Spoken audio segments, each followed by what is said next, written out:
Hi everyone. Good to see you on my channel today. Today I will tell you a wonderful story. It is full of love and kindness.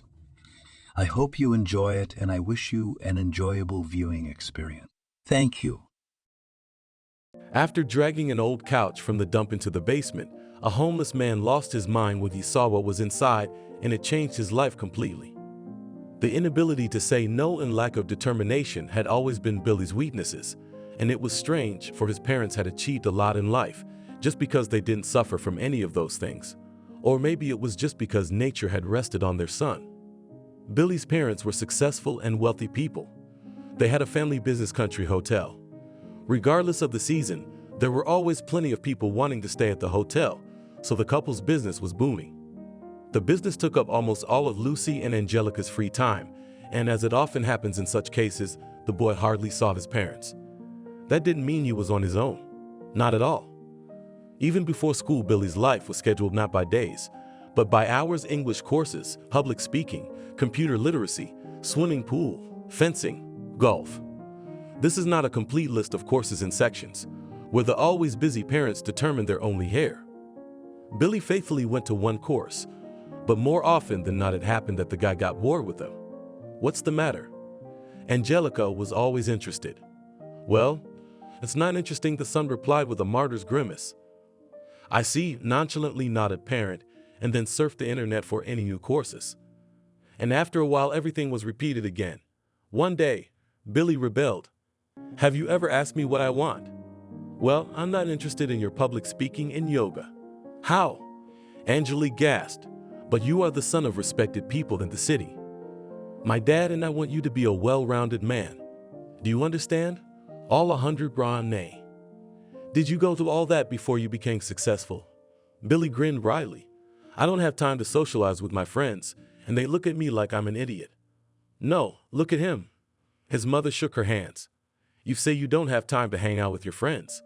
Well, that's good, so you won't have time to do anything stupid.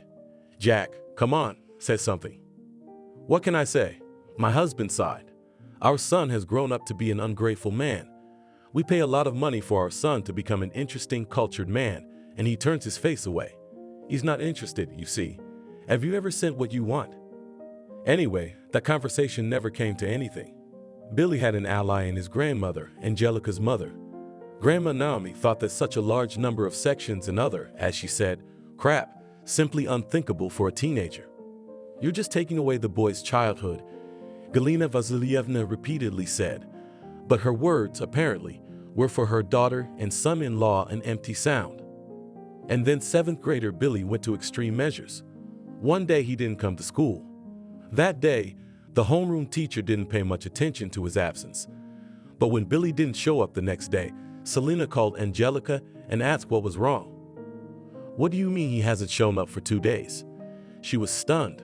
Where is he then? Well, you should know where your son is, Selena replied with a faint chuckle. Billy has been out of school for 2 days now.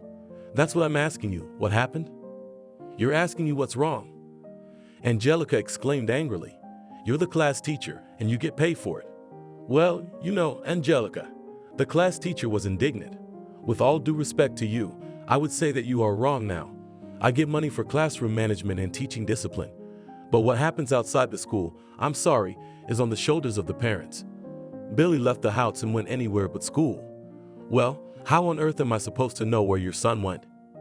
Angelique, for all her authoritarian ways, could admit when she was wrong. I'm sorry, Selena, she said. You're absolutely right. It's just not every day you find out that your son is, off school for a 2nd day. Yes, I understand. The class teacher relented. Thank you. Of course, I'll take action. And Angelica? It's none of my business, but meanwhile, Billy walked around town, reveling in his freedom.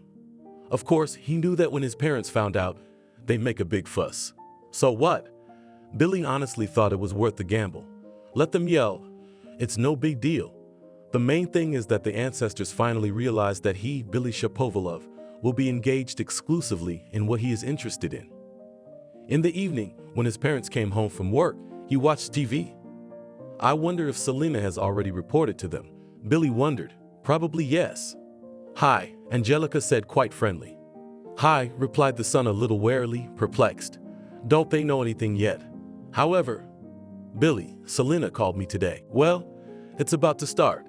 He thought doodly and sighed heavily. But strangely enough, neither his mother nor father were in the mood for a scandal. Quite the contrary. "Billy, do you know what your trouble is?" Angelica asked. "It's that you don't know how to say no. You have to learn, or you'll have a hard time. We wanted what's best for you, but you don't say anything. So I thought you were fine with it. We're our own people.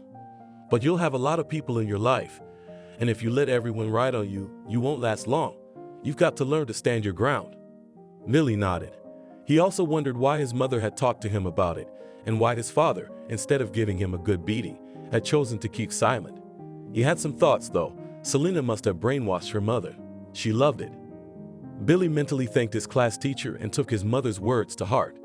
But unfortunately, he had never learned to say no. And it was this shortcoming that influenced his fate in a bad way. As for the lack of purposefulness, it was partly the parents' fault. Billy had no idea what he wanted from life, and all because his parents had scheduled his son's life for many years ahead. The parents had programmed Billy to do whatever they told him to do. After that incident, Billy returned to school safely, but he studied without much enthusiasm. Thank God, at least they got rid of the clubs, horses, and sections. "Study, Billy," Jack admonished him, already a ninth grader. "After high school, you'll go into the hotel business, and it would be a good idea to enroll in a course on the basics of entrepreneurship. I mean, you're going to be carrying on the family business. Mom and I can help you with some things, of course, but life doesn't stand still." Billy mentally berated himself for his inability to say no, but in the end he decided that his father had meant business. After all, he would indeed inherit the family business, which meant he would have to learn how to run it. "Do I want to go into business?" pondered the teenager, and decided that more likely no than yes. To be more precise, with his character it would be worth it to try himself in something else. But in what? Having tried a lot of different directions, Billy didn't understand what he was interested in. No wonder. He didn't go there of his own free will, for one thing. And when after a workout in the pool you gallop to English classes and then rush to public speaking classes at the same pace, nothing is interesting anymore, except a warm, soft bed after a hot dinner and a cup of mint tea. That's two. And after high school, Billy enrolled in hospitality management, and interestingly enough, he loved it. So maybe with the business will not be so hopeless. Joyfully, he thought, the main thing here is to get carried away. His parents, of course, were over the moon. Now they were sure, the business will be in good hands. The guy was keen on studying, did not drink, did not smoke, not to mention anything else. He was on the right track, and that's half the success. But half. In his third year, Billy fell in love for the first time. Sure, there were kindergarten and then high school crushes, but it was in the third year that the guy realized, here it is, his true love. Young people met at a disco in honor of initiation into students. It all began with the fact that the girl invited Billy to a white dance. "Do you mind?" she asked cheerfully. The question was obviously rhetorical, and it seemed to have been asked for the sole purpose of making sure of her own irresistibility. There was hardly a guy in the whole school who would object to this slender, long-legged brunette with huge, slightly slanted golden brown eyes, plump, sensual lips, and straight, lustrous hair down to her waist. Billy nodded his head with a smile, and the young people spun in a dance. The girl smiled enigmatically, and in the middle of the song she suddenly clung to Billy as closely as if they had known each other for 1,000 years, and the relationship between them was the closest it could be between a boy and a girl. He was embarrassed and tried to pull away. "I'm sorry," the girl whispered. "I just seem to have lost my head," and pulled away. Billy was discouraged. Had this dark-eyed beauty lost her head over him? No, he wasn't ugly, fat, oblique, lame, or balding. But for a strange girl, and even so gorgeous, to lose her head so much that she seemed to be willing to do anything. Generally speaking, pretty girls who behaved like that seemed available to Billy. But why not flirt? "That's all right," he whispered back. "It's even flattering. It's also so intriguing I'm dancing with a girl. She's snuggling up to me and I don't even know her name." "Are you sure you want to know her name?" She grinned, and that grin made Billy hot. "That would be nice," he teased her. "Well, then my name is Ariana." And I'm Billy. Oh, how formal. She rolled her eyes playfully. But it's still a pleasure. You too. The medley ended, giving way to a rousing tune, but Billy and Ariana continued to twirl. They were being pushed, and one overly agile dancer, a tall, long-haired guy in a brightly colored t-shirt and tight jeans, managed to knock the couple off their feet. A couple seconds later, he swung his long arms awkwardly and fell on top of them. Sorry, guys, he waved his hands. I got carried away. It's okay, it happens, Billy replied, rubbing his bruised thigh and offering his hand to Ariana. Wow, she laughed. It's called dancing till you drop. Yeah, chuckled the culprit. Well, you'll have to excuse me again. The young man went away, and Ariana offered to sit in the foyer. I've got a headache, she complained. Billy nodded, suspecting that she didn't have a headache. Ariana clearly wanted to get to know him better. Well, don't flatter yourself, Billy thought ironically. You're quite the ladies' man. But there was genuine interest in the brunette's eyes, and Billy felt that he wasn't flattering himself. And that's right, how was he, Billy Shapovalov, worse than other guys? You probably got in this year, he asked. I've just never seen you here before. This year, smiled Ariana, and you? I'm in third, hospitality. Oh, really? It's just that I got into hospitality too. Now I'll know who to ask for help. I hope I can count on you, the girl asked flirtatiously. Well, of course, Billy grinned, suddenly feeling like an experienced seducer. It didn't matter that it wasn't true. Apparently, these things come naturally. He also thought, inadvertently, that Ariana looked a little older than she was supposed to as a freshman. Do I look old? She asked with a grin, winking at Dima, as if she had overheard his thoughts. Well, why not? The boy mumbled awkwardly. You look good. Shapovalov, are you an idiot? Good. She looks divine. I mean, I wanted to say, I see what you mean. Ariana laughed merrily. And about my age, I'm in my 20s. I didn't say anything about your age, Billy pointed out. But I thought. Shrewd though, he thought. Why do I need to know her age? The new acquaintance lived in a hostel, and that evening she invited Billy to her room. For a cup of tea, she winked slyly. The guy was finally convinced that Ariana was an uninhibited girl and decided that she was the one he had been missing. This was not their last meeting. The hair of the couple was crazy about the passionate beauty and was not ready to part with her. At first, Billy thought it was more like a simple affair. Too frankly, Ariana flirted at the disco, and what happened next didn't look like a serious relationship at all. But Ariana had her own opinion about that. If two people realize that they want each other, what difference does it make when it happens in 2 hours or 2 weeks? Some people procrastinate for months to prolong the entry, and then it turns out that they are not suitable for each other. Frankly, Billy had never given it much thought. He took it for granted that two people would walk around holding hands, and only after a certain amount of time would they become more intimately acquainted. Well, I don't like those rituals, the candy bouquet period, and all that nonsense, she said. So the guy got his and will not give a girl a flower or a tiny chocolate. But I gave you one. Ah, said Ariana in a satisfied voice, which was to prove a point. It didn't make any difference if it was now or an hour from now. Billy liked that his new friend had her own opinions on everything, usually scathing but generally correct. A good eye for an eye, as they called it. He had never thought about many things before he met Ariana. She's like no one else. Billy thought of her with delight. A month later, he realized he had fallen in love like a sixth grader to the point of puppyish delight. Billy was ready to lay the whole world at Ariana's feet. But since the whole world was not at Billy's disposal, the guy gave her flowers, took her to movies, cafes, saunas, and clubs. He spent almost all his time with Ariana, and one day Jack said, I wish you'd introduce us to your girlfriend. It would be interesting to see what kind of a miracle, a marvelous miracle, for which you forgot about everything in the world. Why would I forget? Well, what do you mean, why? Sniggered my father. You only come home at night, and even then at midnight. All the time you fly in the clouds.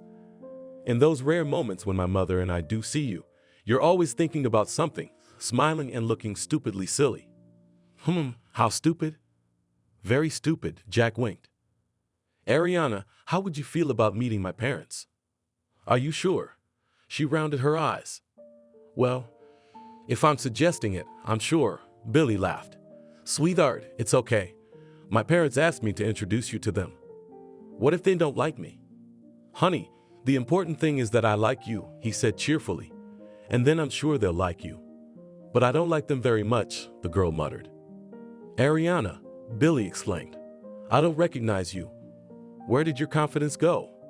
I don't know, Ariana shrugged. I guess all girls get a little cowardly when it comes to meeting their parents. Don't be afraid, I'm with you, he said. To Ariana, this phrase sounded not only trite, but also extremely unconvincing. After all, it was she who played the first violin in their relationship. It seems that the client is right, the voice on the other end of the line said in a nonchalant tone of voice. Wonderful. Rejoiced the caller, and having listened to the report, said, Well, almost half of the case is done, but almost. Do you understand what I mean? I don't know how much clearer it is. Well, what if he doesn't? That's your problem. Ariana, who are your parents? Angelica asked. My parents? She asked again. And my parents live abroad, in England. And you decided to stay here. A little surprised by the lady of the house. Yes, I mean no. Anyway, they're there temporarily. Mom, but Ariana is studying here, Billy intervened. Yes, of course. Angelica nodded and stared at her guest. Ariana, try the chicken with beans and vegetables with white sauce. It's unreal, Jack suggested in a social tone. I'd love to. Ariana smiled dazzlingly and replied. Jack studied the news in the world of hotel business and exchange rates, while his wife was removing her makeup. She's a little slippery. Angelica broke the silence. What are you talking about? My husband didn't understand. Yes, not about what, but about whom with the side, she clarified. About our son's friend, this Ariana. Did she seem suspicious to you? Well, a little, Jack admitted. A little? Angelica exclaimed. She's a fake through and through. You can't tell where it's true and where it's false. And is there any truth in what she says? Well, you mother give. Shook his head husband. Where you get such conclusions? Oh, Jack, are all men so blind? She asked in bewilderment. You can't see beyond your own nose. Well, with Billy it's all clear. He's in love. And to prove the obvious to him, you'll have to try hard. But you've always been a cool thinker. I guess I really don't understand something, Jack said thoughtfully. I'm sure you do. Take my question about my parents. Did you see the way her eyes went wide? That's just it. What did I ask? Well, maybe she doesn't have a good relationship with her parents. She doesn't want to talk about them. Very possible, agreed Angelica, making herself comfortable in bed next to her husband. But this is her yes, that is no. And then this girl remembered that her parents were supposedly temporarily living abroad. No, Jack, I'm sensing something fishy here. Yeah, you're probably right, agreed my husband. So maybe we should run her down. I'll call Balaban up tomorrow. Maybe he'll dig up something interesting. Jack, something tells me that I should resort to this in extreme cases, Angelica said slowly and confessed. In general, I have a bad feeling. Oh boy, why would that be? I don't know, but it's definitely there. You're just getting yourself worked up, Jack said, putting his arm around her shoulder and kissing her on the temple. Good, if that's the case, she sighed. How's it going? A big, brutal-looking man asked. It would be all right, but his mother can confuse all the cards. A woman is an X-ray, Ariana sighed, resting her head on his mighty chest. Shit, the big man cursed. I don't want to go to extreme measures. It's a little early, and I don't want to show my face. What do we do then? What do we do? He grinned at me. Are you asking me? Smoothly bring your Romeo to talk about family life. And of course, please him as you know how. The man chuckled nastily, and Ariana burst into flames. Herman, what my star? Did I say something wrong? I think it's all business. Aren't you jealous? She asked with hidden sadness. It's business, baby, Herman replied admonishingly. And you are advised to treat it the same way. And all the sushu and puzu leave losers. Better think about how to get this chick to propose to you. Actually, he was talking about getting married. So? He said he proposed to me when he graduated, Ariana said with a wink. Although I think Billy is ready to get married tomorrow. Taak smiled at Herman and said with a deep thought, perhaps I should reconsider my views. I might get jealous. I'll be glad. You and I will be glad, he promised. But let's get back to the business at hand. The chick, Ariana chuckled. Yeah, so you're saying Billy's ready to get married tomorrow? I think he is. But he won't. He won't. Well, then we've got to get him married. How? Phew, I have to teach you everything. Don't tell me you don't know the old-fashioned way women get men to marry them. Billy, I need to tell you something. They were sitting in a cafe near the Institute, having coffee and cakes.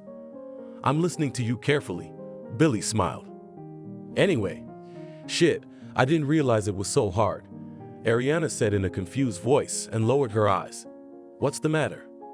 It's just that I'm pregnant, she mumbled and smiled awkwardly.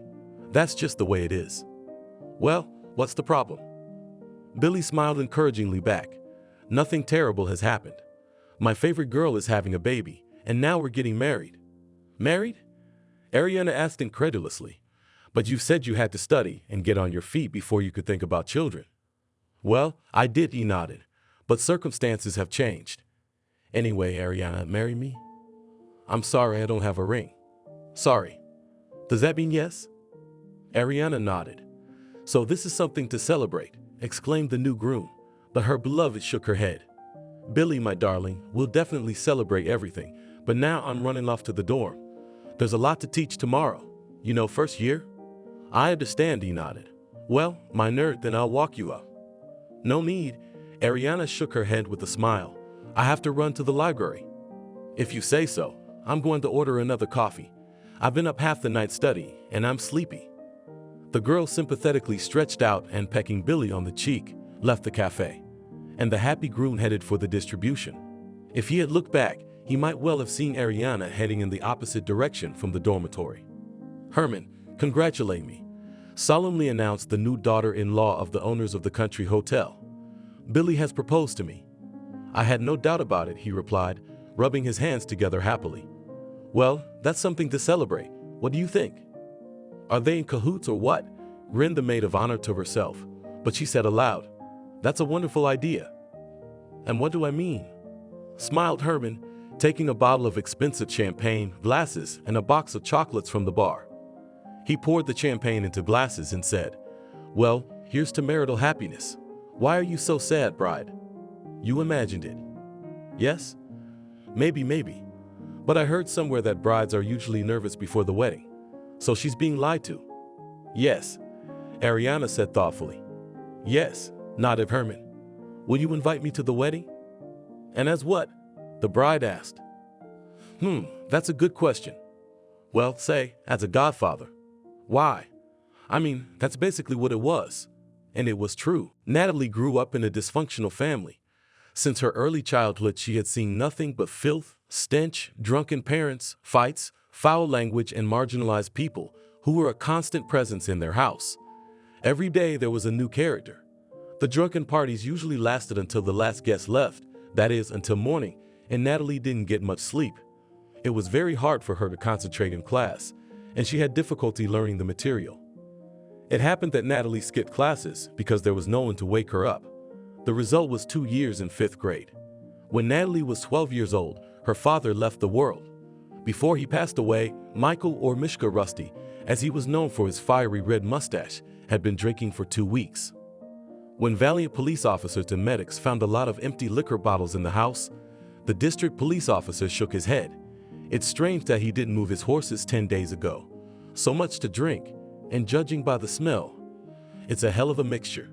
The whole Mendeley table. Archie's funeral was attended by all the local folk. There was an elite in their private sector. He was a good man, wiping away tears, said a wrinkled woman of indeterminate age with impressive bags under her eyes and a swollen red nose. He would help me hammer a nail, and he would always borrow a bottle. I mean, he did. Sleep well, Archie. May the earth rest in peace. And the woman cried out in a bad voice. You'd have thought she'd lost someone close to her. And only the daughter of the deceased, who was sitting quietly in a corner, knew that it was so. After the funeral, Natalie's mother went on a killing spree. Nancy repeatedly left the house for days at a time, not caring whether her daughter had enough to eat or what she wore to school. The poor girl was laughed at all the time. Natalie was called a ragamuffin, the daughter of an alcoholic, and other bad words that meant that her mother did not only abuse alcohol. Over time, Natalie learned to ignore it. After all, she had no reason to be ashamed of herself. Yes, her mother drank and wasn't very picky, but it wasn't Natalie's fault. Children are not responsible for their parents. By the age of 16, Natalie had become a real beauty. Boys began to look at her, and the girls murmured, "She's going to be just like her mother." Natalie swallowed it. It's just a shame. She wasn't really interested in guys. Like most girls who had to grow up early, they seemed small to Natalie, and when she saw him for the first time, she realized that she preferred older men. That older man turned out to be a friend of one of her mother's suitors. That night, Harry had had too much to drink and called his buddy to pick him up. While waiting for the sober driver, Nancy and her lover secluded themselves in the bedroom, while Natalie sat on the terrace with a cup of tea. To the girls' amazement, Harry's friend arrived in an expensive automobile. Can drunks really have friends in cars like that? She wondered, looking at the imposing Jeep. And when the man got out of the car, she was even more surprised. He was dressed in a light-colored linen suit and what appeared to be a brand-name t-shirt. When the man approached Natalie, the girl lowered her eyes in embarrassment and saw dazzling white sneakers clearly from the same price segment. And this was a friend of Harry the drunkard. And he got him the wrong address. "Excuse me, I'm not mistaken address." As if guessing her thoughts, the man asked, "Krasnogarskaya 11, is that correct?" "Yes," Natalie nodded. "You must be here to pick up Harry." "Yes," the man nodded dignifiedly. The man smelled of expensive perfume, tobacco, and something else that confused the girl even more. "I'll call him right away," she said hurriedly and dashed into the house. Natalie caught her breath and knocked on the bedroom door. "Uncle Harry, someone's here to pick you up," she said in a voice that didn't sound like her own. Together they escorted Uncle Harry to the car. When the man who had come to fetch Nancy's drinking companion sat down behind the wheel, he looked at Natalie intently. The look of Uncle Vasi's friend threw her first into a fever and then into a chill. But perhaps she had mistaken wishful thinking for reality, and there had been no look at all. A few days later, the man visited the Kazintsevs again. When Natalie saw the familiar Jeep in the window, her heart pounded so hard that it seemed it was about to pierce her chest and go into free flight. When she saw the bouquet of tea roses in the man's hands, Natalie frowned. Had this respectable man really had his eye on her mother? And what was that? She thought perplexedly. And when she realized that she was jealous, she was horrified. Yes, he must be over 30, which by the standards of an 18-year-old girl means hardly old age. "Hello," he greeted Natalie. "Hello," she replied with restraint, trying her best to appear calm. "My mom isn't home." "I'm not here to see your mother," the man smiled, handing Natalie the flowers. "These are for you. Do you like them?" "They are very beautiful," Natalie said, embarrassed. "I've never been given flowers before." "Well, what are your years?" The man smiled, with such beauty. "By the way, what is the name of one of the most beautiful girls in our city?" "You say that too," she snorted. "There are so many beauties in the city that you can't keep your eyes open. And you just don't know your own worth. In the city, you say. They're not beautiful, they're spectacular, but you have real beauty from nature. What's your name?" Natalie, blushing, answered the girl. "Well, I'm Herman. Let's get acquainted, and I've come to invite you to the restaurant." "Me? To a restaurant?" Natalie exclaimed in amazement. "Exactly you and exactly to the restaurant," Herman confirmed with a smile. "What's so surprising about my wanting to take a beautiful girl to a restaurant?" "Probably nothing," she replied, thinking, "except that I have nothing to go in." "That's not a problem," the man assured her. "Now we'll go shopping and buy you a dress, and there are shoes, jewelry, and everything else." I don't know," Natalie said at a loss. "Well, why on earth would this gentleman invite a girl from a family of alcoholics to a restaurant?" Natalie was sure that if he whistled, all the most beautiful women in the city would come running. Or was she missing something? "You're afraid," Herman said. "I understand. We are practically strangers. But I assure you I'm not going to do you any harm. It's just that I liked you, and I thought I'd get to know you better. I apologize if I was intrusive. Anyway." "I agree," Natalie interrupted. That trip was the beginning of an affair. A week later, Natalie moved into Herman's luxurious 4-room apartment. Nancy breathed a sigh of relief. No one would be able to interfere with her freedom now. The girl, who had not been spoiled by life, was over the moon. The new life was a real paradise.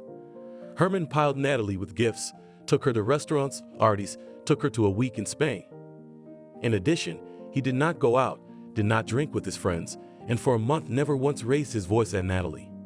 "Natalie, why did you go to school?" Herman asked me once.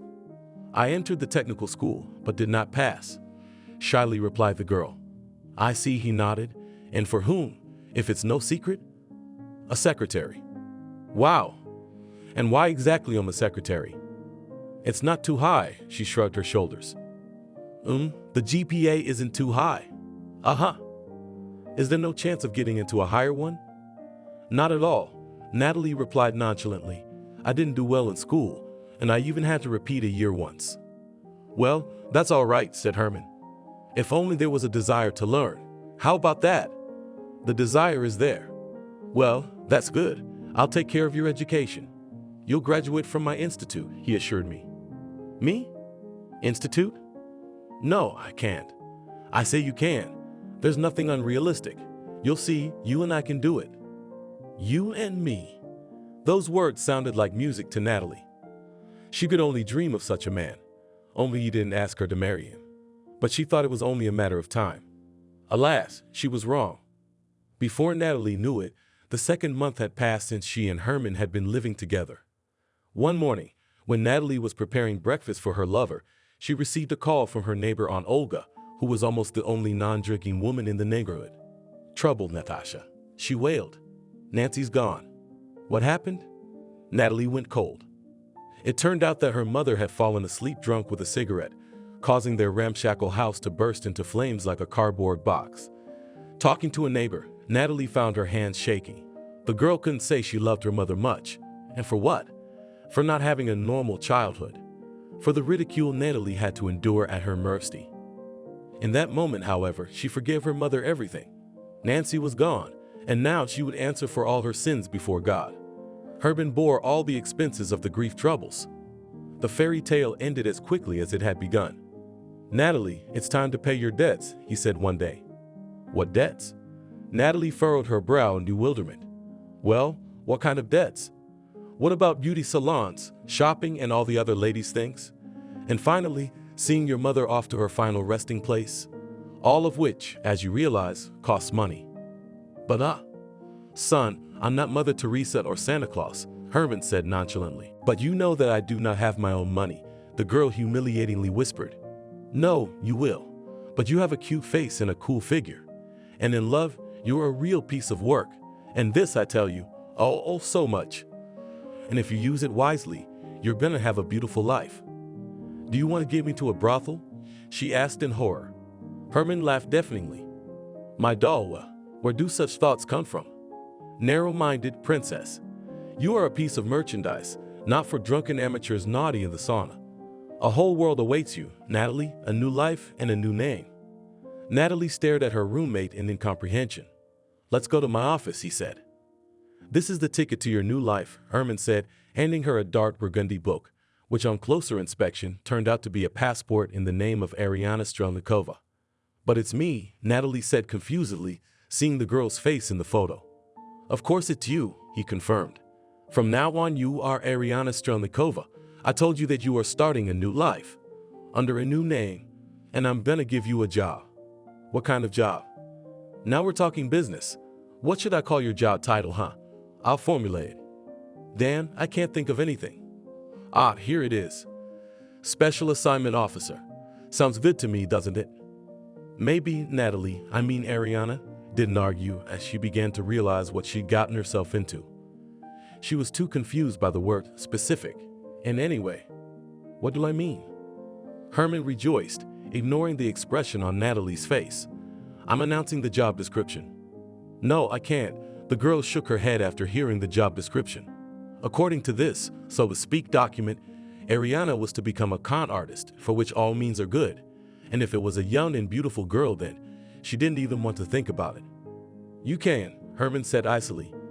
"You could accept gifts from me and go to restaurants, couldn't you? And in order not to waste time, we'll start work today." "What? Already today?" Ariana asked in a low voice.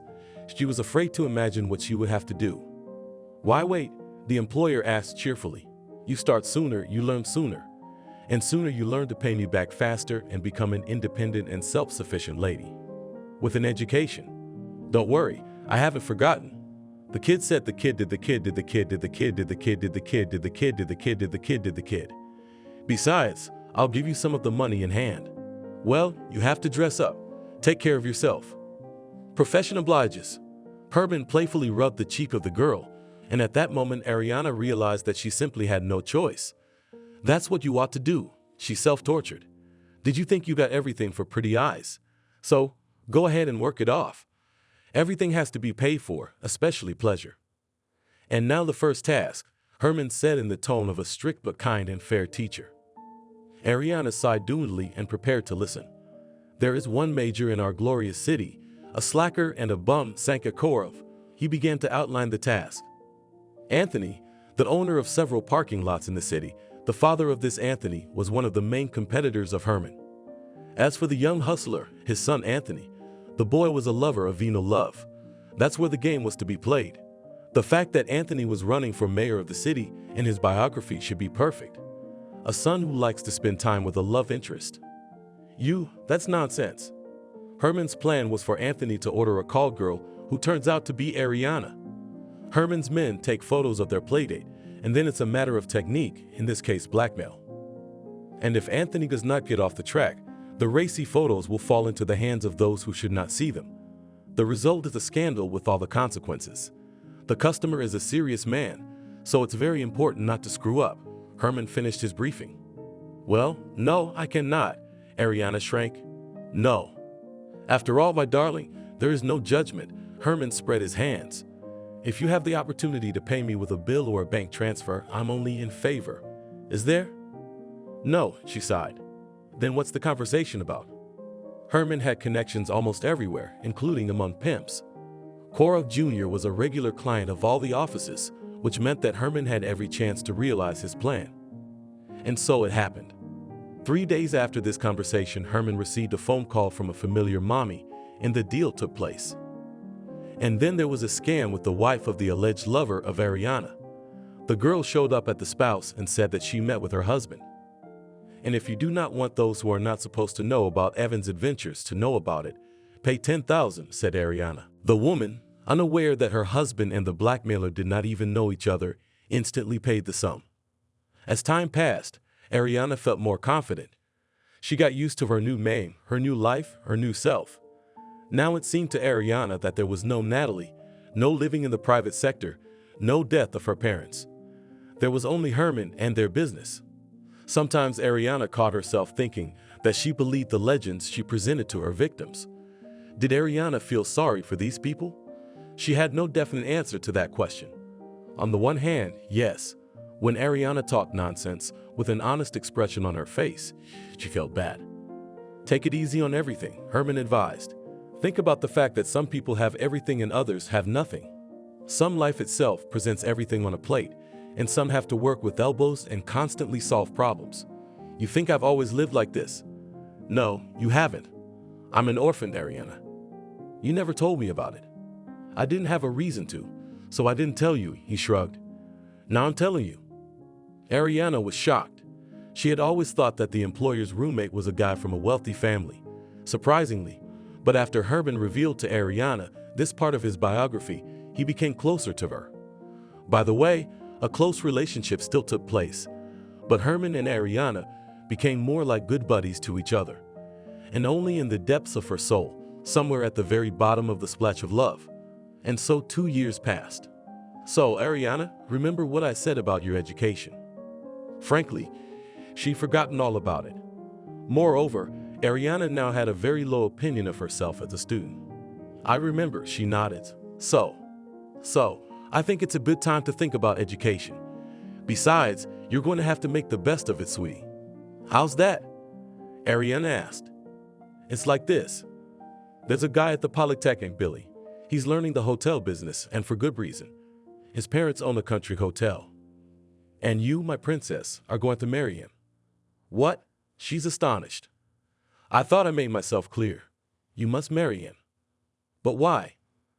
And this is already a business conversation, Herman rejoiced. And the purpose of your marriage is easier than a piece of cake to squeeze out the apartment. Well, agree, you cannot live in my apartment all the time. And so I let you go on all four sides. You arrange your life and all that. Actually, Ariana was only happy to live with Herman and saw her life only with him. Regardless of the situation, she loved him more than life and couldn't help it. Do you have to marry him? Ariana murmured. Certainly, Herman nodded. Personally, I see only one way of getting the apartment. You live with 6 months, then you file for divorce and voila. The apartment is in your hands. But after the divorce, the apartment is usually exchanged, Ariana said. You're smart, he said approvingly. You will divide the apartment disadvantageous for your spouse. We'll grease whoever's needed. But what if there are other bidders for the apartment? What other bidders? No, if you decide to have a baby, then sure. You're kidding me. What I'm not going to do anytime soon is have a baby. I'm talking about his parents. What's his parents got to do with it? Herman snorted. Do you really think that his parents will not buy an apartment for the newlyweds? With their millions? Ariana, it's the right thing to do. Everything will be just as it should be. You'll be married to the sole heir of the wealthy. You're going to be like a cheese and butter. Yeah, except that I'll be married to the wrong man, thought Ariana bitterly. My God, it's come to this. The man I love is going to marry me off. I don't care if his parents were 3 times as wealthy. Herman, wake up. I don't want anyone but you. Don't you realize that? Well, what are we dissatisfied with? Herman asked with a sigh. It's business, baby. Nothing personal. Yes, she said quietly and thoughtfully repeated. Nothing personal. Exactly. Oh yes, tomorrow we're going to apply to the Polytechnic Institute at the Department of Hotel Business. We'll make a cultured and educated lady out of you, the employer winked. That night Ariana couldn't sleep. She expected anything but this. No, Ariana, of course, had long ago realized that Herman had no tender feelings for her. But this, it was a real spit in the face. Take it easy. She remembered Herman's words. It must be said that Ariana had succeeded in doing so, but not this time. Why are you so stupid? She said angrily, not even realizing that she was speaking out loud. He doesn't need you, admitted. Ariana looked at Herman. He was sleeping sweetly and probably had his 10th dream. And the girl decided that her marriage was not the worst idea. What if Herman realizes that he has lost Ariana and wants to get her back? Hope is weak, but after all, in life what does not happen? After applying to the institute, Herman took Ariana to a restaurant. Well, to the beginning of a new life, smiled Herman, raising a glass of sparkling wine. Aha, she said languidly. You're reaching a new level, he admonished. Aha? Why do you say aha? And aha, exclaimed Herman. Well, what's wrong? You knew what you were doing. I knew it. Ariana, you're a professional, so be a professional. Yes, of course, she nodded, picking at her meat salad. There was no appetite at all. No matter how much Ariana tried to convince herself that this marriage would only benefit her, her soul desperately protested. Well, this is it. Ariana thought as she saw her last name on the list of those enrolled in the institute. The machine's already started, so it's too late for that. Charming Billy was the easy part.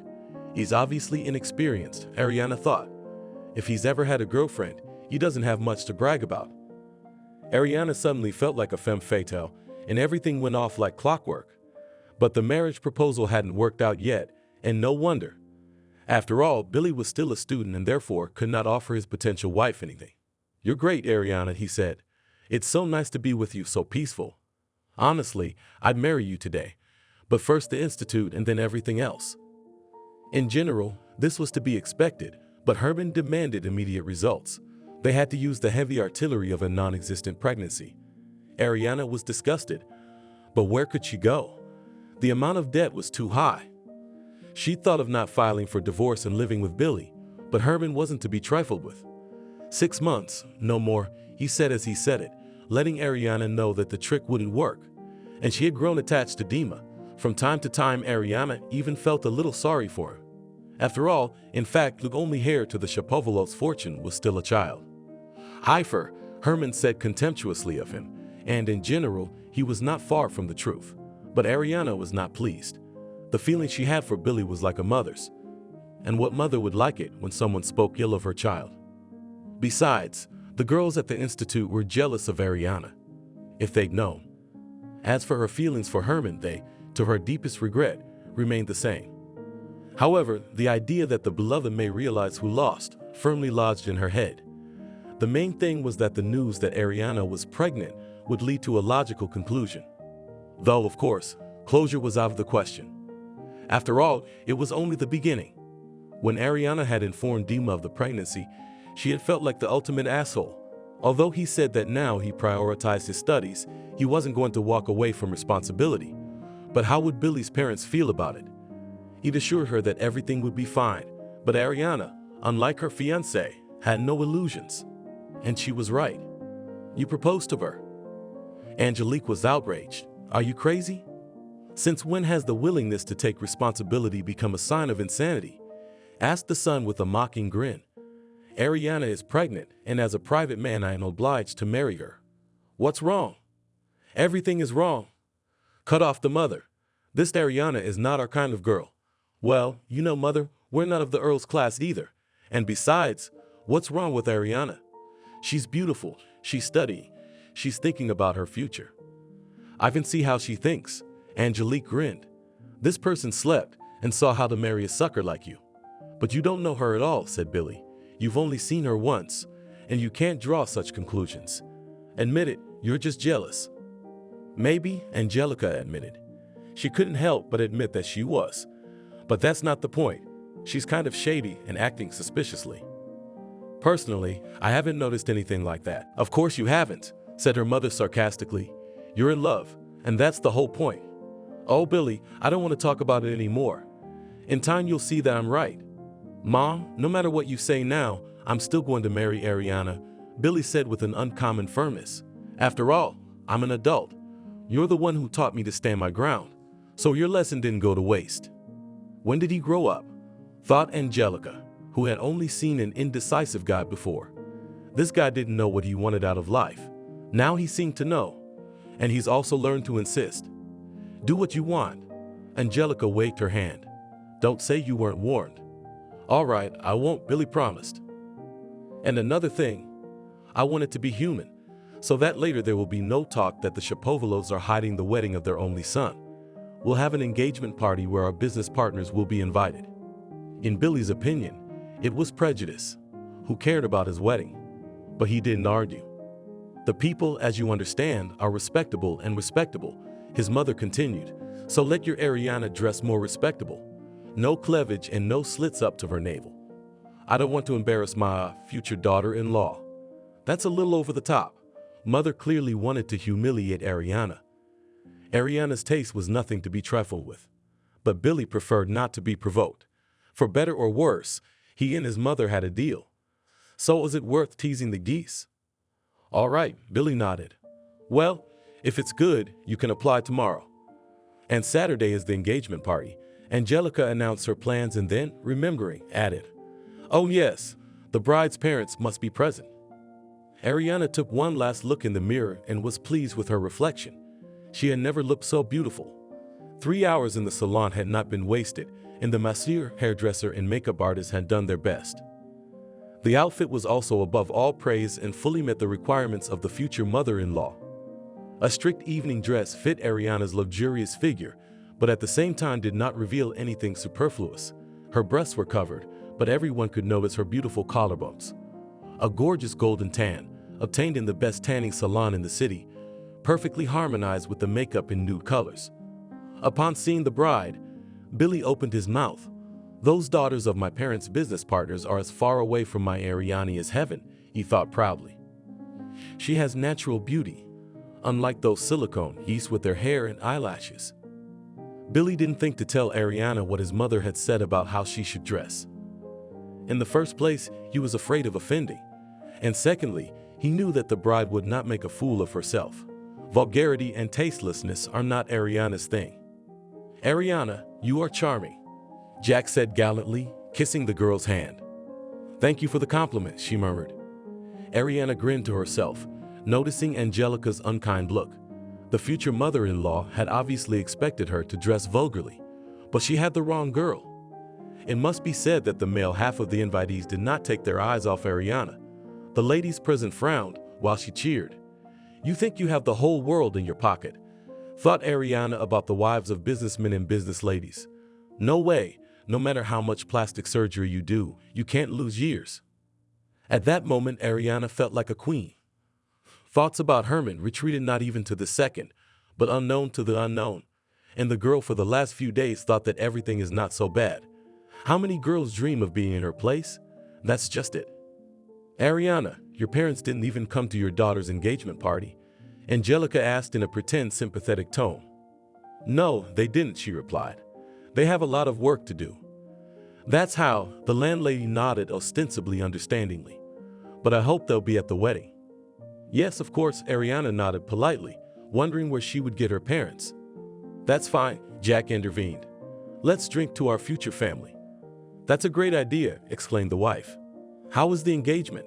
Herman asked. It was fine, shrugged Ariana. True, the future mother-in-law and sizzled me with a look, but otherwise everything is very good. The men were drooling, their wives were angry. In short, everything in the best traditions of secular society.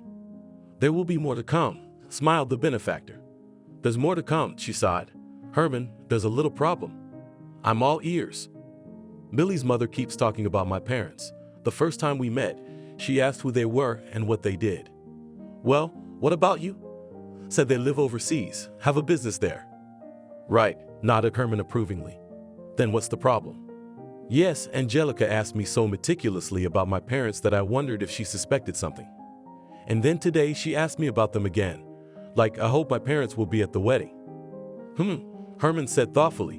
What the hell is the matter? But I don't like it at all. Well, die with it. We'll solve problems as they come. In the meantime, okay, you'll have parents. Ariana's parents turned out to be respectable-looking people. The role of the bride's father was played by a burly man of about 45. According to Herman, they had done more than one thing. A beautiful, slender brunette of about the same age was invited to play the role of the bride's mother. Ariana, don't you think you look like a mother? Herman winked as he introduced them. She looked at the woman closely and found that Herman was right. The resemblance was indeed there. The woman had been a theater actress in the past, and her name was Selena. We'll put on makeup so no one will know for sure, and everything will be at its best. Billy and Ariana got married on New Year's Eve. When you pass, you'll go on a wedding trip, Jack said, Thailand. The wedding did go off without a hitch. It couldn't have been otherwise. Herman, Ariana, and her parents provided for every detail and thought out everything to the smallest detail. What business they are engaged in, where they met, what Ariana was as a child, and so on. Herman was also present at the wedding and introduced himself as the bride's godfather. The parents of the groom seemed to calm down, but Ariana was tormented by the question, and what will happen next? In Thailand, the newlyweds went on excursions, but most often just walked around and went to local restaurants. Ariana was surprised to realize that she enjoyed spending time with Billy. He's different on vacation, she thought. Billy had been on vacation in Thailand before, so he was only too happy to work as a personal guide for his beautiful wife. The only thing that made Ariana uncomfortable was having to pretend to be pregnant. She'd been tempted to tell her husband more than once that there would be no baby, but Billy had taken such good care of her. Besides, there was no telling how he would react to being lied to. And more importantly, for what purpose? 2 weeks of vacation flew by like a day. Ariana hated to go back. She also felt sorry for Billy. She felt sorry for herself too. Herman murmured, winking playfully to Ariana. The honeymoon has done you good. Look, I'll be jealous. And Ariana suddenly realized with astonishment that she did not care. Not so long ago, she had dreamed of it. Herman has really lost me, Ariana thought. And in every way. If it weren't for this stupid assignment, why are you so unkind? Herman squinted at her. Come, confess, have you swam away? That's out of the question. Remember who you are and who they are. I remember everything perfectly well, she said coldly. Don't forget. I wish I knew what to do about the pregnancy, Ariana sighed. A pillow? Why a pillow? By the way, good for you for talking about it, Herman nodded. So you're thinking about the case. Well, commendable. And with the pregnancy, well, pretend to miscarry. As if I know how it happens. What's the internet for? We'd almost had a miscarriage, but Herman fixed that too. The problem was solved with $2,000 bills. "You're a human orchestra," said Ariana to her patron, but he only waved it away. He was more concerned about another when Shapovalov will buy the newlyweds an apartment. "It's out of the question." Ariana disappointed him. "They had said something about buying us an apartment when Billy graduated from college." "That's no better," Herman grumbled. "Can't they be influenced in any way?" "I wonder how," she snorted. "Jack's all right, but my mother-in-law can't stand me. And you can influence them." "My darling," Herman stretched out, "why should you influence them directly? I understand that your husband is crazy about you. Or am I wrong?" "No," blushed Ariana. "Then what's the matter?" "The whole point is that it seems to be mutual." "No, nothing." The young woman shook her head with a sigh. "All right, I'll try to influence Billy." "Not try," said Herman stiffly, "but do." "All right, I'll do everything," Ariana obediently said. "It's been 3 months. Unfortunately, it is much easier said than done. One day, Ariana told her husband that it would be a good idea to rent an apartment and live separately. "Get an apartment?" Billy was surprised. "What's the need?" "Well, we could have more time alone together." The young wife smiled slyly. "We seem to be doing pretty well with that now," he remarked. "That's true. The Shapovalovs' apartment had 5 rooms. Besides, Jack and Angelica worked late, and they often went on business trips, so it wasn't much of an argument." "Well, I do not like coming out of the bathroom in one towel, bumping into your father in the hallway," said Ariana another time. "And Angelica Nikolaevna doesn't like it. But if we had a separate apartment..." Ariana actually ran into Jack in the hallway only once. She was actually wearing a towel. She wasn't naked, Billy said. "That's true." And the father-in-law had only delicately averted his eyes. Angelica seemed to trust her husband, otherwise she would have moved her son and daughter-in-law away long ago.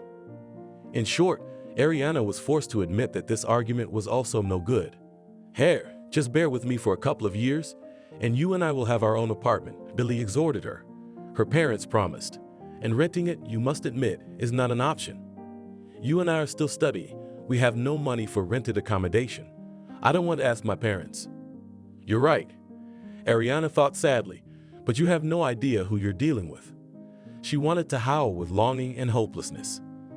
"I don't know how to influence Billy," she said to Herman in despair. "I don't know, that's all. I tell Billy that I want to live with him separately, and he says, 'We have no money for rented accommodation.' Then let him know that you're not interested in renting a place to live."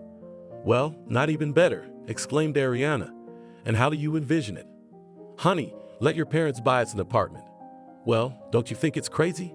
What if he says, 'And let your parents also participate'?" "What? They are wealthy." "Yes," Herman said thoughtfully. "I guess you're right. Well, I have an idea." It was said with an underlying threat, and Ariana became alarmed. "What idea?" "Madam, if you know too much, you'll grow old." The life of the newlyweds went on as usual.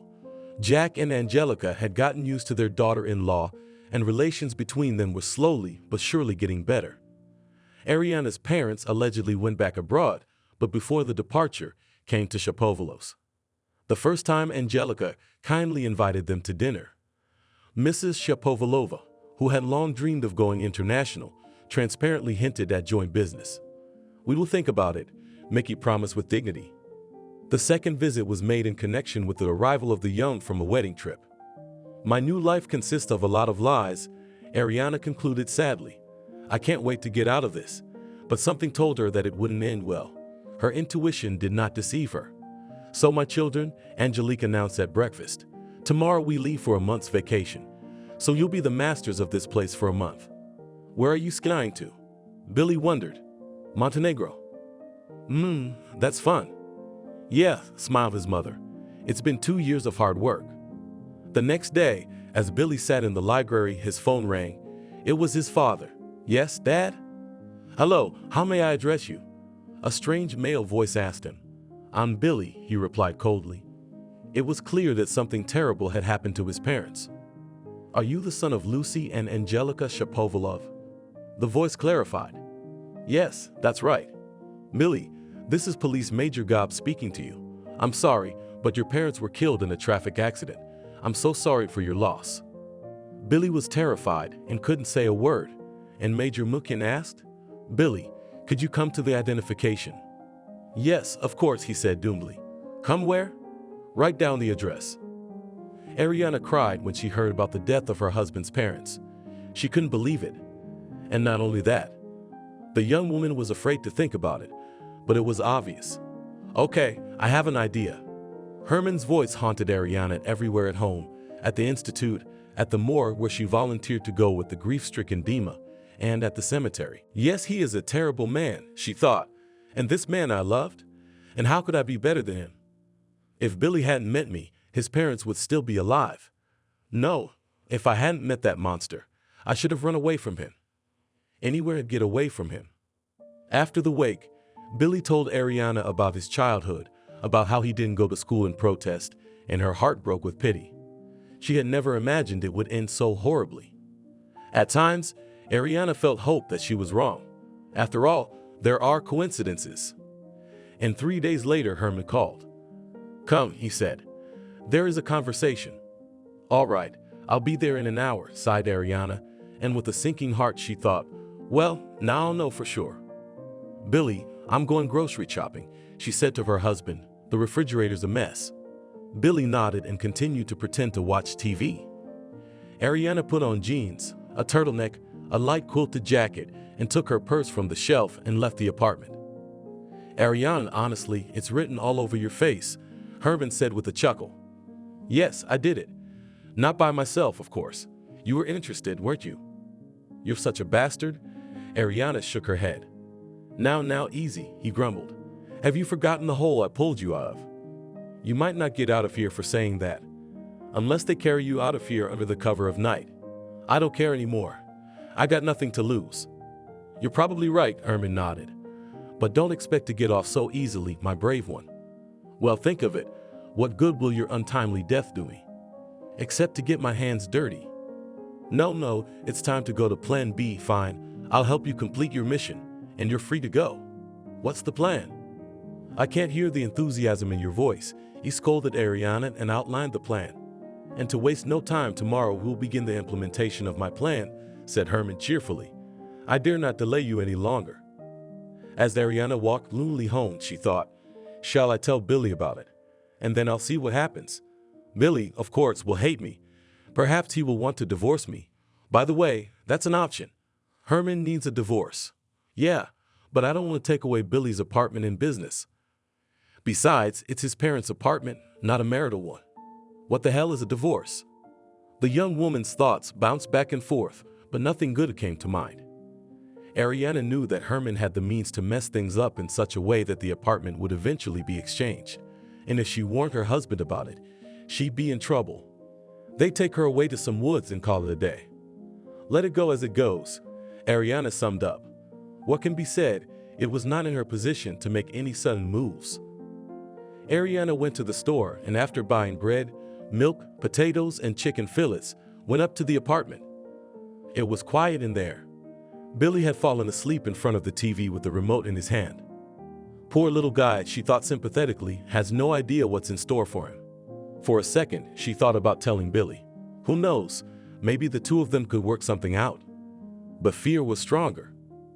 Demul, Ariana said cautiously, maybe this isn't the time, but did something happen? Her husband asked with a shudder. No, nothing is wrong, Ariana reassured him. It's just that my godfather wants to come and visit us. He was at our wedding, remember? Yes, I remember, Billy sighed. But to be honest, I don't really feel like having guests. I see, she sighed back. Well, I'll tell him that. Oh, all right, let him come. He waved his husband's hand languidly. Really? No, if you do not mind. I understand everything. What's the big deal? Herman showed up a couple of days later with a large suitcase made of antelope skin. How long are you staying? Billy asked. We'll see, he replied vaguely, and Ariana shuddered. You better think of yourself. She besought herself. How do you feel about the casino? Herman asked Billy. He had never visited the place, he admitted. So this gap must be filled, said cheerfully godfather wife. Well, to be honest, I have a prejudice against casinos. Oh yeah? Why? I've just heard about people getting hooked on gambling. And I'm too suggestible. There was a time when I had to learn to overcome my inability to say no and stand my ground. And how? Herman snorted. Did it work? I think so, Billy smiled. Otherwise, Ariana and I wouldn't be married now. What are you talking about? Imagine that. To be honest, my parents were against our marriage at first. Well, I insisted. Well, then you just have to visit the casino, explained the guest. Since you have everything in order, there is no risk that you will be hooked on something there. And then you just have to know where to go. So how about casino? Why not? That night, Billy won a large sum of money and was euphoric. He treated everyone there to expensive champagne and then continued to gamble. And won again, after which the trio went to one of the best restaurants in the city. The next night, Billy suggested that they go to the casino again. This time the wins were replaced by losses, but eventually, Shapovalov left the gambling establishment not empty-handed. Well, guys, let's go to play tonight, he asked at dinner. Maybe we shouldn't, Ariana said timidly. Of course we should, Herman said resolutely. The excitement, it is so, while it goes on, you must play. What nonsense. Having lost almost all his savings, Billy became desperate. And then he tried to pay off the debt and failed miserably. So the heir to the late owners of the country hotel became a regular at the casino. He was lucky or not, and it came to the point that one day the casino owner did not allow him to play. When you pay me back, then we'll talk, he said. I'm not running a charitable organization. Ariana watched doomed as her beloved, yes, that's right, husband turned into a gambler, but there was nothing she could do to help him. She should help herself. And when Herman winked at Ariana and said, well, it's about time, she had no choice but to resign herself to fate. Billy, there's a subject, Herman said. What's the subject? It's about your duty. Yes? He asked indifferently. Billy's mind was so clouded that he did not realize that he was the culprit of his current problems, so he trusted Herman implicitly. So, Mickey, I want to buy your debt. So I don't have any money, and they won't let me play, sighed Shapovalov. Yes, but you have a business and an apartment left by your parents. So I come into the right of inheritance only in 6 months. Well, you give, laughed Herman. And what do I do? I can arrange everything so that you do not have to wait 6 months. Really? Really, he replied. You will sign over the business and the apartment to me, and you owe nothing to anybody. But where will I live? Don't worry about that. We'll find you a place. Ariana's eyes darkened as she applied the mask. It came to the young woman's attention what a trap she had fallen into. Here if it were an apartment jointly acquired in marriage. Ariana thought, but suddenly realized there would probably be no partition. Herman would take possession of the apartment anyway and send her and Billy sailing. And since that was the case, Billy, no, she shook her head. What am I hearing? Herman said mockingly, you've got a voice. Why didn't you say something before? Silent about what? Billy asked suspiciously. Billy, I can explain everything. Ariana explained. I couldn't. Will you please explain to me what's going on? The husband couldn't take it anymore. However, he was beginning to understand something. Everything from their marriage with Ariana to the appearance of Herman was for a reason. He got me hooked on the game on purpose. Billy gasped to himself. I still haven't learned to say no. Idiot. May I? Herman asked in a courteous tone and began to tell his story. After listening to him, Shapovalov clutched his head. Billy, it's not quite so, Ariana whispered. He did not tell you everything. And I also love you. How touching, laughed Herman. And I thought, what was missing in the story? Well, since it went so drunk, I can with a clear conscience to tell you to go away. And you, Mr. Shapovalov, I'm waiting for you tomorrow at 9:00 at the notary. Now I'll draw the address. And yes, I do not advise you to go to the police. You probably know that. But where should we go? Ariana asked. That's your problem, said Herman. Billy, where are you going now? Ariana asked in a pitiful voice. Anywhere, he said. What about me? What about you? We'll get a divorce like you wanted, and Billy, but I love you. And I. Oh, you wouldn't understand. Of course I don't understand, Billy said bitterly, and then it hit him. Those two were responsible for the deaths of his parents. Come on, Ariana, let's go. We'll call later and agree on a divorce. "If you say so," the wife said quietly and walked away. Billy walked on, wondering where he could find a place to stay. He sat down on a bench and took his cell phone out of his pocket and started calling his friends. "Billy, I'd love to, but I'm flying to Sochi today." "No, man, I'm sorry, but my folks are against it." "Oh, no, I'm with a girl, so you know what I mean." He understood. He understood that he had no friends as such. All of Shapovalov's few relatives lived in other cities. Billy didn't want to bother them. What a shame. Not only was his wife not who she claimed to be, but her godfather, who turned out to be a former roommate, had put him in debt. Billy wandered through the city and did not notice how he found himself on the outskirts in one of the most shabby neighborhoods. Meanwhile, Ariana was lamenting her failed life. Herman really hadn't told Billy everything. For example, that Ariana, like himself, was also working off a debt. And then, Herman never coordinated his actions with her. Take the car accident Jack and Angelica had gotten into. "Billy is probably blaming me for their deaths," the young woman thought in despair. And he's right. If I hadn't come into his life, what's the use of thinking about it? Ariana stood on the bridge and looked thoughtfully at the river. The current was very fast, and in some places there were whirlpools. It was dangerous to swim here, but it was easy to die. The young woman resolutely put her foot over the railing and, "What are you doing?" She heard a man's voice, and a second later she felt someone grab her arm. "Let me go." Ariana shouted, "Who are you to order my life?" But the man in his 50s paid no attention to her cries. He put Ariana in an old Julianok and only then spoke. "Who am I?" "I am a man who served in a hot spot, and I have seen people who desperately clung to even the tiniest chance of survival. Do you really think I would let someone just jump off a bridge like that?" Ariana said nothing. Her tears prevented her from speaking. "Come on, cry, it will be easier," the man said affectionately, handing Ariana a damp washcloth. "It won't," she stopped. When the young woman gradually calmed down, the unexpected savior gave her a small bottle of mineral water with the words, "Well, tell me what you've got going on." "You know, I think you'll be fine," said the man, whose name was Barry. "How old are you?" "Well, the fact that you have nowhere to go, that's fixable." "It's fixable," Ariana sighed. "In what way?" "Let's go," said the man, starting the car, and noticing the doubt in Ariana's eyes, added, "Don't worry, I don't hire people for specific assignments.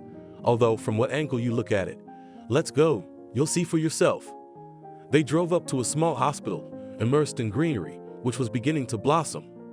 In the courtyard of the hospital stood a small and very beautiful church. "There, Ariana, you have a place to live and a job," smiled Barry. "See that outhouse over there? That's where you'll live. What kind of job do you want to offer me?" "As the head doctor of this hospital, I would like to offer you the position of nurse," he said importantly. "Thank you very much." Ariana smiled. "I don't even know how to thank you." "Well, you'll thank me when you get the chance," Barry said good-naturedly. "In the meantime, go make yourself comfortable. If you want to take a shower, go into the hospital building and ask for the sister hostess. I'll let her know." So Ariana found herself some shelter and a job. She faithfully performed her duties as a nurse, socialized with the staff, and slowly forgot her old life. Now, for the first time in her life, Ariana could say that she was truly happy. And Ariana did not live in a 5-room apartment and did not visit beauty salons, but her conscience was clear. If there was anything that marred the young woman's life, it was the longing for Billy. It had been over a month since the Shapovalov's sole heir had led a vagabond life. The day Herman had driven Billy from his own apartment, he had stumbled into the rather spacious basement of an abandoned house. To his amazement, there was a stumpy table and an old armchair. Billy had some money left, so the problem of food was solved, but he realized that one day his savings would run out and he would have to look for a job. At first, the new vagabond thought of settling in some hostel, but having imagined how he would present his passport in the name of Shapovalov Billy, he gave up this idea. Shame and shame. After all, the surname is known in the city. Besides, he was afraid that Herman's men would find him. After sleeping in the chair all night, Billy got up. His legs were stiff and his fifth point felt square. "I should go to the dump, see if I can find some old blankets," he thought. He didn't have to go far for blankets. As Billy walked out of the yard, he saw a garbage can with something plate peeking out of it. It was definitely a blanket, and he quickened his step. To Billy's great joy, the blanket was not the only one. A comfortable bed is assured. He thought happily and carried the blankets to his new dwelling. The main advantage of living on the outskirts of town was that no one knew Billy there. He worked part-time as a longshoreman in 2 nearby stores and sometimes went to the dump, where he found some decent household items. Occasionally there were some good-looking dishes, but Billy was reluctant to pick them up. Who knows what the previous owner of the cups and spoons had been sick with? From time to time, Billy felt like a character in an adventure movie or a reality show, and he found himself thinking that he liked that kind of life. But that didn't mean that Billy didn't want to return to normal life, and he vowed that he would, but Billy didn't know how. But he did know that now he would avoid the casino a mile away, get reinstated at the institute, and get back what was rightfully his. Sometimes Billy thought about Ariana, but he tried to keep thoughts of the spouse she still was. When Billy called her, she was unavailable. Well, I'll deal with that issue later, he decided.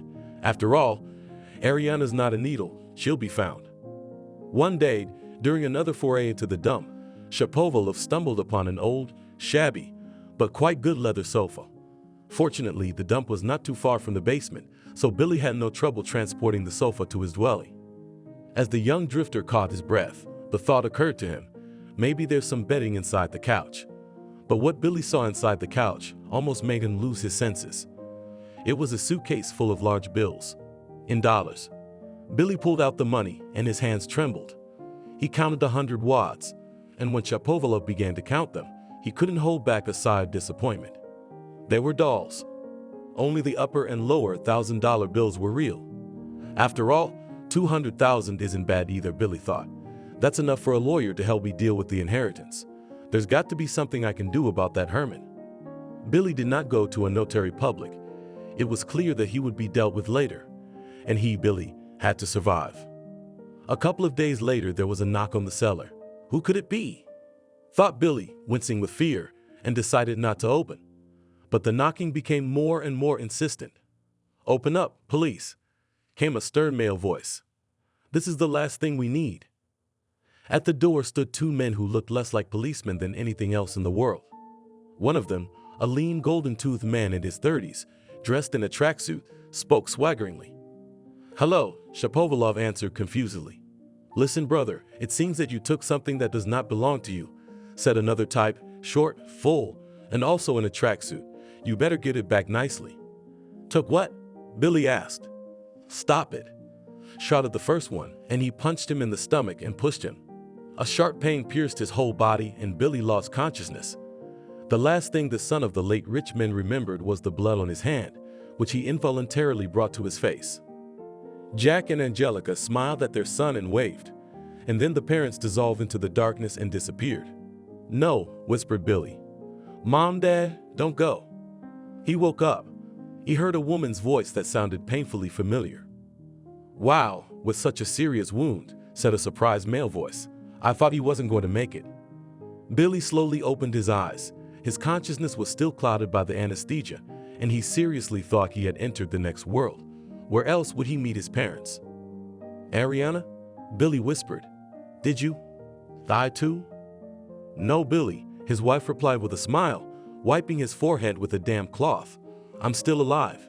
You, on the other hand, if it hadn't been for a random passerby." "What's wrong with me?" "Stab wound. You don't remember?" "I remember being stabbed in the stomach, and then I blacked out. I'm thirsty." "You can't drink yet." Ariana shook her head. "You can only wet your lips. And then you'll be seen by a doctor." "What are you doing here?" Billy whispered. "I'm working as an orderly," she replied.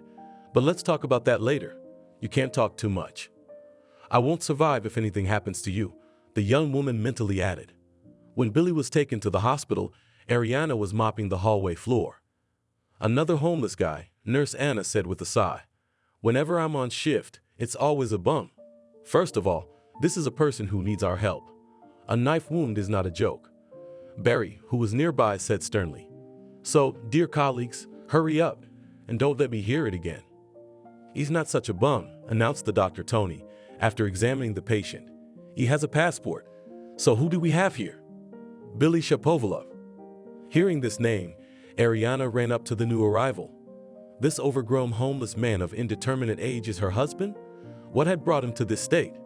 What if she was wrong? "Can I see the passport?" Ariana asked. "Yes, please," Honey shrugged. "I know him," she said slowly. "He's my husband." For 4 whole days, Billy remained unconscious. All that time, Ariana went to church and prayed for him. The young woman believed they had met for a reason. 2 days after Billy regained consciousness, he felt much better. Ariana had been by his side all those days. The end of April was almost summer hot.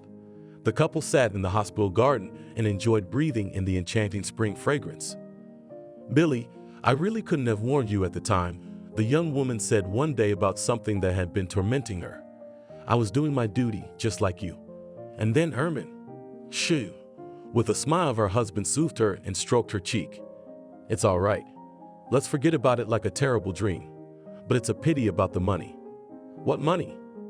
When he told Ariana about his find at the dump, she replied with a sigh. "You know, Billy, I don't think you should regret that money. It wouldn't have made you happy. That kind of money can't make a man happy at all. It must be earned, and only then will money provide a man with what he seeks: comfort, well-being, and everything else." "How clever you are," he said admiringly, kissing Ariana on the temple. "You are right. It's just that this money could help us." "How?" "Right now, I only care about getting the apartment and the business back. You know, Ariana, it wasn't until I hit rock bottom that I realized how important this is to me. I mean, this hotel is my parents' life's work, and when I found that money, I thought it was a chance." "What a chance?" She grinned sadly. "A chance to do what? To give up my life?" It was clear that those dolls were put there intentionally. They just didn't think that someone could get their hands on that couch. "We'll figure something out about getting the apartment and the business back." "What's there to figure out?" Billy sighed. "Do you have any idea how much a good lawyer costs?" "There'll be food in the day," Ariana said philosophically. "Also true." "Ariana?" "Yes?" "Do you want us to be together?" "Me?" She smiled and whispered, "Larger than life." Billy was making a steady recovery, except where to go after the hospital. "You can live with me in the outhouse," said Ariana. "I don't think Barry would mind. It's not a 5-room suite, but it's still a roof over your head. It's not a basement on the edge of town," he chuckled, and the couple laughed merrily. Ariana continued to work as a nurse, and Billy took a job as a handyman. Not the limit of dreams, but the young people believed that everything would be fine. But the Shapovalov spouses were mistaken. What awaited them next was simply wonderful. In the evening, when Billy was resting after work, and Ariana was about to return from a shift, to them in the outbuilding came a policeman and Viktor Ivanovich Zherbin, family lawyer Shapovalovi. "So this is where you're hiding, Billy," said the lawyer cheerfully. "Have I done something wrong?" he asked with surprise. "You did not, but Herman aka Harvey has done more than enough," said the policeman. "He got caught up in another scam, and the investigation came to the case of your parents' deaths and the case of your apartment. And then there's more. The perpetrator who set up your parents' car accident was found. So Billy, you have a real chance to get your rightful inheritance back," he smiled. "And can we live in my parents' apartment?" Billy asked in disbelief. Victor looked questioningly at the policeman, and he answered, "Your parents' apartment is currently sealed, but after the trial you can move in. So you'll have to stay here for a week." "Hello." Ariana greeted the men as they entered. "What's wrong?" "Everything's great," Billy exclaimed. The policeman, whose name was Carlo, handed them their summonses and the guests bowed out. "So what's the matter?" Ariana asked. "It's that your godfather is going to get what he deserves," he proclaimed cheerfully and whirled her around the room. "Put me in my place," the young woman said with feigned severity. "You cannot yet. Better tell me the details." "I'd love to." The trial went off without a hitch. The swindler received 8 years. And then the Shapovalovs, thanking Barry profusely, moved into the apartment of Billy's parents. "Nothing's changed," he commented, "but we better air it out. I don't want that Herman spirit in here." "That's right," Ariana grimaced, and when she saw his, into the trash. After all the trials that fell to their share, the Shapovalovs decided to get married. The sacrament of marriage took place a month after the triumphant return to the apartment. "What church should we choose?" Billy asked his wife. "I think the answer is obvious," Ariana smiled. "The one at the hospital." The whole hospital staff was invited to the wedding. Everyone admired the beautiful couple, and was genuinely happy that their troubles were behind them. "Why don't we go to a restaurant?" Billy suggested it. "I'd love to, but work is not waiting," Barry replied with sincere regret. "That's true," Tony said. "We're short-staffed, so we're working weekends. So guys, some other time." Zamatano smiled Shapovalov. "Then we invite everyone to the new year." "Well, to New Year's Eve still have to live," grinned the head doctor, "but for the invitation, thank you." On the way home, the couple bought a bottle of wine and ordered dinner at a restaurant.